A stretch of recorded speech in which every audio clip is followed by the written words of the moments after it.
Pradeep sir. की सोसो लहर ग्यालो अर्थात विक्ट्री टू गॉड, ये युद्ध घोष है क्विक रिएक्शन लड़ाकू वाहन का, और इसका नेतृत्व कर रहे हैं 3 लद्दाख स्काउट्स रेजिमेंट के कैप्टन नवीन धत्तरवाल।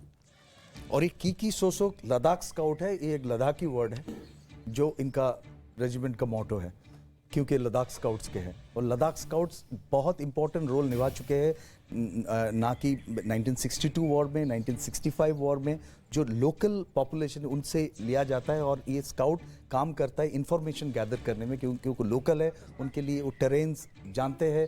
तो ये स्काउट्स जो होते हैं काफ़ी इन्फेंट्री रेजिमेंट्स के बहुत इंपॉर्टेंट होते हैं। सर बोल सकते हैं इनके बारे में। देखिए, लद्दाख स्काउट्स का एक बहुत गौरवशाली इतिहास रहा है। हाँ।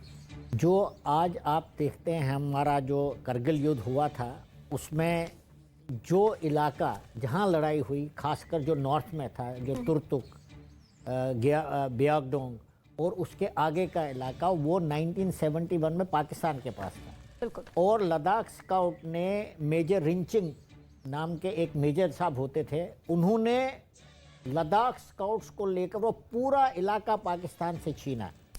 और वो इकलौते इंडियन आर्मी के ऑफिसर हैं जो बार टू महावीर चक्र है। आपको एक महावीर चक्र वाले तो मिलेंगे कई, लेकिन बार टू 2 बार महावीर चक्र मिलना एक बहुत ही अद्भुत है। और उनको 65 में भी महावीर चक्र मिला और 71 में भी महावीर चक्र बोला। और वो पूरा इलाका तुर्तुक तक, जो श्योक नदी के साथ साथ फिर इंडस में मिल जाता है, वो पूरा इलाका उन्होंने लद्दाख स्काउट्स के ट्रूप्स को लेकर कैप्चर किया था।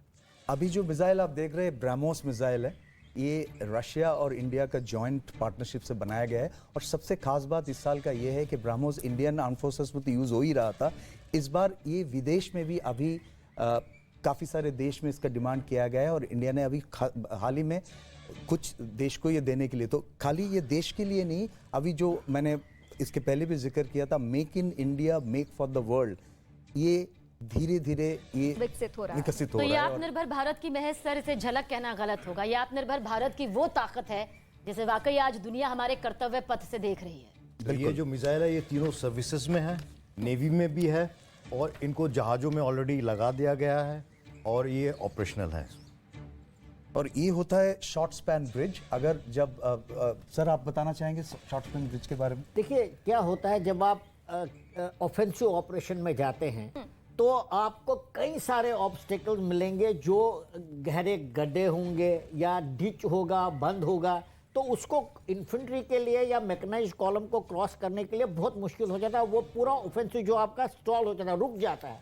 तो ये ब्रिजेस जो हैं ये ऑटोमेटिक होते हैं, ये गाड़ी वहाँ आती है और ब्रिज को लॉन्च करती है ताकि आपके मैकेनाइज्ड कॉलम पार कर सके और दुश्मन की जो आगे आपके ऑब्स्टिकल है, जो आपको अपोज कर रहे हैं, उनके ऊपर आप एकदम से विजय प्राप्त कर सकते हैं। तो ये बहुत ज़रूरी एक आर्मर्ड फॉर्मेशन का, खासकर आर्मर्ड फॉर्मेशन का, जो डेजर्ट्स के ऊपर, प्लेन्स के ऊपर जो ऑफेंसिव ऑपरेशंस के लिए नियुक्त किए गए हैं, उनका एक इनसेपरेबल पार्ट होता है आर्मर्ड रेजिमेंट्स का, ताकि आपके ऑफेंसिव के ऊपर कोई बाधा ना बन सके। ये जो आप देख रहे हैं ये मोबाइल माइक्रोवेव नोड और मोबाइल नेटवर्क सेंटर, दुनिया अभी नेटवर्क सेंट्रिसिटी की तरफ जा रहा है। जो फ्यूचर वॉर है वो कम्युनिकेशन, सिक्योर कम्युनिकेशन पे डिपेंड करेगा।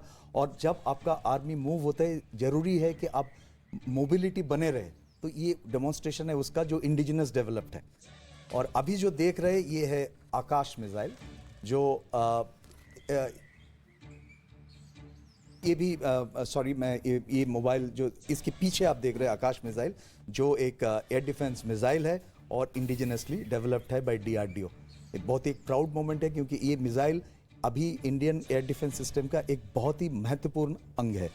और इसका देखिए जो लेफ्टिनेंट चेतना शर्मा वो भी नजर आ रही हैं इसमें। बिल्कुल, वो खुद एक एडी मिसाइल रेजिमेंट के हैं। और इसकी एक खास बात और है, 2019 में बालाकोट हवाई हमलों के बाद पाकिस्तान की वायुसेना के विरुद्ध रक्षात्मक कवच के तौर पर इसे तैनात किया गया था। और इसका आदर्श वाक्य है आकाशे शत्रुंजयी।